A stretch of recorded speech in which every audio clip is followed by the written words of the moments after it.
Hello, hello, it's James, and I just thought I'd make a quick video on the back of the previous one about the silver card pool. I thought I'd do another one of the formats that we do regularly in Dice Fight, which is Legacy. Now, once again, if you don't know what Dice Fight is, do have a quick look on our webpage and you'll see it front and centre. And if you click on that, you'll see that Dice Fight is an online tournament, played for fun, no prizes. It's every Thursday and it's 9 p.m. UK time and 10 p.m. Central European time. And if you go to the webpage, there's actually, obviously if you live somewhere else like in America or in Australia, it's going to be a completely different time for you. But there's a little widget on the page which will tell you what time it is for you locally. A little bit further down the same page, we also have the schedule for the coming month, which I try to keep as up to date as possible. And you can see that if you're watching this in April, we've got Legacy, which we'll come back to in a minute, this week, followed by a Turtles draft, and then an event which will be the silver card pool I talked about in the previous video. And we won't be using cards which have or grant keyword abilities. That's, I think, Jason's format. That's the SKP, Sans Keyword Play format. Then I'm thinking about maybe having a Batman draft, and because it's a long month with strangely timed Thursdays, we actually have 5 events this month. And so the last one I think will be a 10 by 10, but Golden and Marvel only. But we have to still work out what the ban list for that should be. Anyway, the point of this video is to talk just a little bit about Legacy. Now, Legacy formats, generally speaking, are ones in which the winning cards from a previous event are banned in all following events. And you can obviously play with that format a little bit. You can just ban the top team, or you can, as we do, ban the top 2 teams. But basically, Legacy stuff involves an ever-increasing ban list, however you do it. Now, let's have a look in a little bit more detail at ours. If you click on that, it should take us to our format page for Legacy. And you'll see that ours is a little bit different than your regular one, because every month, it's on the first Thursday of each month, and it's now been going. This Thursday will be the 13th event, so it's basically a year old. We've been doing it for a year, and every single month we ban not only the top team, but the top 2 teams, and not only the individual cards on those teams, but all variants of those cards within the same set. So I don't know, for example, if we banned Tsarina from AVX, we would also ban all of the other Black Widows from AVX, but not the Black Widows from the other sets until they actually get used in a top 2 team. So, given that there are 20 cards in the top 2 teams, now some of those may actually be the same, but you can have a maximum of about 60 cards banned each month. If all of the top 2 team cards are different and each of those has a total of 3 variants within set, then you'll ban 60 cards, which is quite a chunk. And we have found that to match the pace of monthly events really well. Keeps the meta fresh, and as I say, we've been going now for, well, a full 12 events, and people are still finding fantastic combos. Ramp is getting a bit thin on the ground, but I've asked people and they've said that they don't want to make any modifications to it yet. We could in the future reintroduce bits of ramp, for example, but at the moment people have said that they're happy to continue until we, I guess, really start to scrape the barrel of win cons and ramp. Okay, just a couple more things. First of all, you might think it's really hard trying to keep track of what has been played already, so you have absolutely no idea what you can build your team from.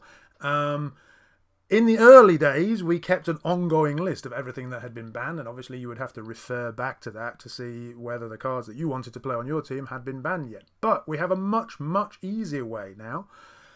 Thanks to Truby over at the Dice Coalition, who maintains the magnificent Team Builder, you can actually select in the drop-down Dice Fight Legacy.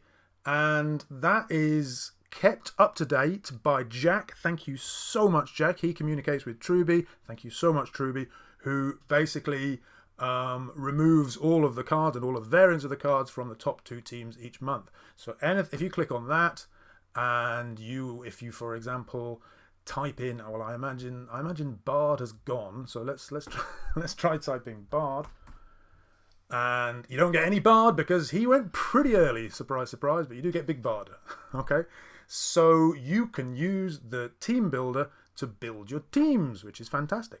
And the last thing I wanted to mention is that in addition to keeping the team builder up to date, we also keep a list of the winning teams, which we call the Hall of Filth. So I just wanted to show you that. You can also get to it from the Dice Fight tab on the main page. So the Dice Fight Legacy Hall of Filth has pictures of all of the teams that have come first and second in each month. And it may come as no surprise that the first 2 top teams wear a nasty, nasty mask ring from Jack and a horrific Bard from Ben. And as you go through it, you can actually see the sort of history of the most filthy, disgusting, horrible teams in Dice Masters. There you have Yanti Super Rare, again with Ben, and lots of cut price action dice. Here he used Kryptonite, which meant that all the Kryptonites were banned, and so we never got to see Ultraman, which was a bit of a shame for me. So this list it does miss a few things for reasons like that, but I think it does contain most of the filth that Dice Masters has seen through the ages. So then you've got sort of Nobby from Benzino, and then month 3, what do we have? Oh god, Vicious Struggle, lovely, thank you for that, Nick. And then Becky makes an appearance. TJ, thank you. And then we have Gold Dragon, Jubilee, Mimic Ramp. I think both teams were somewhat similar that month rather. And then in month 5, I think Infinity Gauntlet had just been released, and Jack was quite quick to realise that the Spider-Man team-up combo, which I think I made a video about the other day, is quite potent. So he did very well there. And the run-up was Joe with his horrible, nasty Beholder team. Then in month 6, crikey, I won. I went with the remaining low-hanging fruit. It's surprising how much powerful stuff was left even after 6 months. I went with the Thor, the super rare Thor from the Infinity Gauntlet, with a bit of Godcatcher and Lita thrown in for good measure. And then Guy Gardner made an appearance that month. It took him that long. Then in month 7 we had Iceman, Peter's Iceman, that seems fitting, with a bit of Babs in there. And Nick again making an appearance with, oh god, the ridiculous Giganta Infinite combo with Robin. Do check that out. Then month 8, Skyraver used Alfred, which means that I can't use him on my Vibranium Shield team because he's banned. But he had a sort of Splinter's Teaching Bizarro Shield action thing going on. That was pretty interesting. And then we have Peter with, oh good god, what does Peter have? Wow. Okay. Well, figure. Eldritch Blast. Okay. Figure that one out for yourself. And then you can see as time goes on, we're getting into the probably second tier stuff. So here we have Captain America. It's that one. Sorry, it's Captain America Super Rare and Angela Super Rare with Ricochet and lots of Infiltrate from Rob. And a little bit of, what's his name? Green Lantern. Oh, there's Jack again with his flipping masks. And this time the Green Lantern on legs.